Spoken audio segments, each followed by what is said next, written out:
जिस तरह का मीडिया नरेंद्र मोदी जी को मिला है, बड़े किस्मत वाले हैं। कसम से कह रहा हूं, इतनी अच्छी किस्मत लेकर ये प्रधानमंत्री आए हैं। ऐसा मीडिया आप हमें 1 महीने के लिए दे दीजिए। कैसे चुनाव आयोग बनेगा आपने देखा कल पार्लियामेंट में। क्या इस तरीके से चुनाव आयुक्त बनाए जाएंगे? क्यों नहीं चलाती अंजना ओम कश्यप, बताइए मुझे जरा। नहीं, ये स्टेज आप हाईजैक नहीं कर सकते। I'm sorry। नहीं कर रहा, नहीं, आप हाईजैक कर रहे हैं। मैं आईना दिखाने ही आया हूं यहाँ। मैं आया हूं तो दिखाऊंगा। मैं विपक्ष में हूं, मैं नाम भी नहीं लूं कि कौन है जो आज मीडिया की हत्या कर रहा है। मैं नाम लूंगा, मुझे कोई डर नहीं है। आप आज एकदम फॉर्म में, आप ऐसे ही डटे रहिए, बल्ला उठा के आप डटे रहिए। बहुत सारे बिंदु पर आप लोग घेर भी रहे थे बीजेपी को, सरकार को, लेकिन कर्नाटक में जो जीत आप लोगों को मिली और लगा कि जैसे तस्वीर बदल रही है देश की राजनीतिक हवा की, उसमें 5 राज्यों के चुनाव आते आते हिंदी हार्टलैंड से आप वाइप ऑफ हो गए। तेलंगाना, कर्नाटक, हिमाचल प्रदेश, इन 3 राज्यों में अब आपकी सरकार बची है। बीजेपी की 12 राज्यों में हो गई है। ये क्या इशारा करता है? वो कौन सी चीज है जिसकी वजह से बीजेपी, आपको लगता है, छत्तीसगढ़, राजस्थान, MP जीत गई? अंजना जी, ये बात सही है कि जो नतीजे थे वो हमारी आशानुसार नहीं आए। न आपकी आशानुसार एग्जिट पोल्स सही रहे, न हमारी आशानुसार नतीजे सही रहे।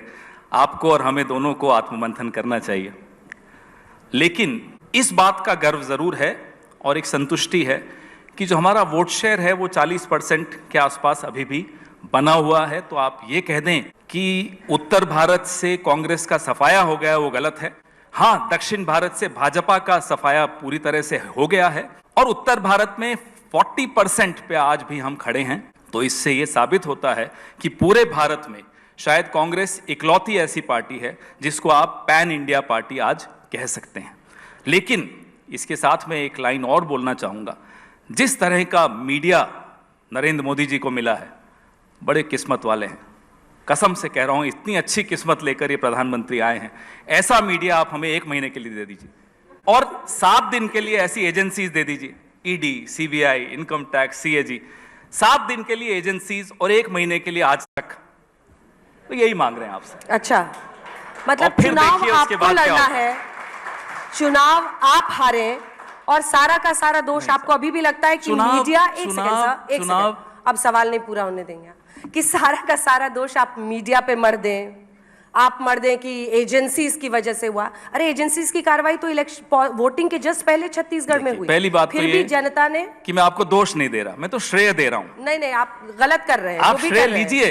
क्यों ले श्रेय? आपको लपक के श्रेय ले लेना चाहिए। मोदी जी को श्रेय मत दीजिए। आप राहुल करते हैं। अरे मेहनत आपकी और फल ले रहे हैं मोदी जी। अच्छी बात थोड़ी, मेहनत आप करते हैं, सत्ता में वो बैठे। आपको ऐसा लगता है, आपको ऐसा लगता है कि मेहनत हम लोग कर रहे हैं? पूरी मेहनत वो कर रहे हैं। पार्टी करती है, मेहनत में कोई कमी नहीं। पार्टी करती है। नहीं, वो पार्टी करती है जो जीतती है। देखिए अंजना जी, 2014 मेरे सवाल का जवाब दीजिए ना। मैं अभी जब आप कर्नाटक में जीते तब भी मीडिया की मेहनत थी। जो आप नहीं पूछोगे उसका भी जवाब दूंगा। रुकिए, जो पूछ रही हूँ वो बता दीजिए ना। उसका भी दूंगा और जो नहीं पूछेंगी वो भी दूंगा। रुकिए आप। पहले 2014 तक क्या होता था? पार्टियां चुनाव लड़ती थी, मीडिया निष्पक्ष एक भूमिका निभाता था। 2014 के बाद एक इकोसिस्टम चुनाव लड़ते हैं। एक तरफ अकेली विपक्ष, दूसरी तरफ media, agencies, social media, political party. अब आप देखिए कितनी लेवल प्लेइंग फील्ड है क्या ये? तो ये कह देना, तो मैं तो आपको सिर्फ श्रेय दे रहा हूं, आप इसमें श्रेय लीजिए, कोई गलत बात नहीं है इसमें। जिस एजेंडा को लेकर हम लोगों के बीच में उतरते हैं, हो सकता है वो एजेंडा हम लोगों तक नहीं पहुंचा पाते। और पहुंचा क्यों नहीं पाते? फिर से मैं कहूंगा मीडिया, तो आप कहेंगे फिर हमारा नाम ले लिया। विपक्ष और मीडिया का चोली दामन का साथ है। आज का विपक्ष अनाथ है, ये आप मानिए।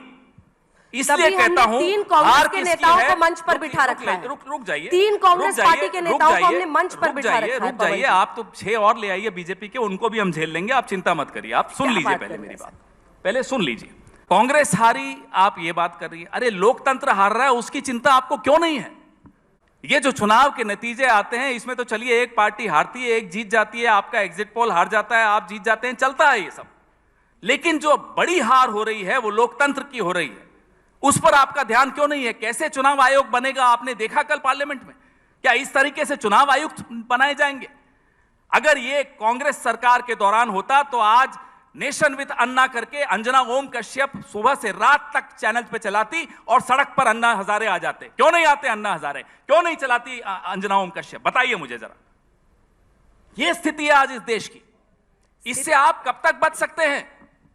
अकेला अनाथ विपक्ष लड़ रहा है और हमें गर्व है कि हम लड़ रहे हैं और लड़ते रहेंगे, मरने के दम तक लड़ते रहेंगे, हारे या जीते लड़ेंगे। अरे सर, लोकतंत्र में की हत्या हो रही है और आपको यहाँ ये मजाक सूझ रहा है? नहीं नहीं, आप मजाक कर रहे हैं क्योंकि आप नहीं, सारा हम का सारा नहीं कर रहे अंजना जी, हम तो कह रहे हैं किसी और पे डाल रहे हैं। कर्नाटक आप जीतते हैं तब लोकतंत्र की हार नहीं होती है, आप हिमाचल जीतते हैं तो लोकतंत्र की हार नहीं होती है, वहां आपको ईवीएम नहीं जिताता है, लेकिन अन्य राज्यों में जरा कन्हैया जी आपने ऐसी टिप्पणी की। जब हम कर्नाटक जीतते हैं, भाजपा कर्नाटक हारती है, तो किसकी हार होती है? नहीं साहब, तब मोदी जी की हार नहीं होती।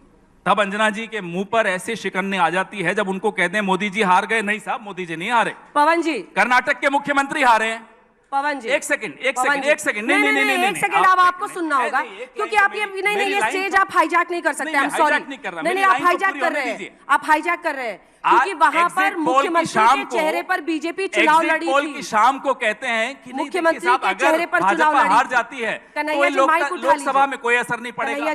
जब असली रिजल्ट आता है तो कहते हैं साहब आज अच्छा हुआ, लगता है पवन जी को बाकी चैनलों पे मौका मिल नहीं रहा है। लेकिन पवन जी अपनी आवाज इतनी मजबूत करिए कि जनता आपकी बातों को समझे, उसके बाद स्वीकारे भी। खाली यहाँ पर आकर सोच रहे हैं कि 4-5 बैट बॉल खेल लूंगा, अगर मीडिया हस्तक्षेप बंद कर दे तो जनता हमारी बात सुनने को तैयार है। नहीं करता है, आप नहीं सुनने दे रहे। साक्षी है कि 3 यहाँ पर कांग्रेस के नेता बैठे हैं, प्रमोद तिवारी जी और कन्हैया जी को आप बोलने नहीं दे रहे हैं। हम इंतजार करते, ले आइए 6 भाजपा वालों को। नोटबंदी के बाद कौन सा कोऑपरेटिव बैंक था अहमदाबाद का जिसमें सबसे ज्यादा नोट बदले गए?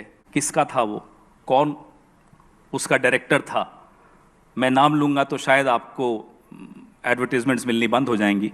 महेश शाह, 14,000 करोड़ जिसने ब्लैक मनी डिस्क्लोज किया, वो लापता हो गए। वो कौन थे? किसके नजदीक थे? प्रधानमंत्री को आजकल उन्होंने शायद कोई नया आदमी रखा है जो ट्विटर देखता है उनका, उसके साथ थोड़ी बैठक करनी चाहिए उनको शायद पता ही नहीं वो क्या ट्वीट कर रहे हैं। आप बार बार कह रही हैं कि साहब चुनाव हार गए, आप जनता तक मैसेज नहीं ले जा पा रहे।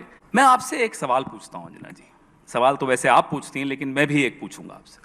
आज से 2 महीने पहले आपने कितने कार्यक्रम किए? महिला आरक्षण, प्रधानमंत्री तो सबसे महान मसीहा हैं महिलाओं के, 3 राज्यों में मुख्यमंत्री बने।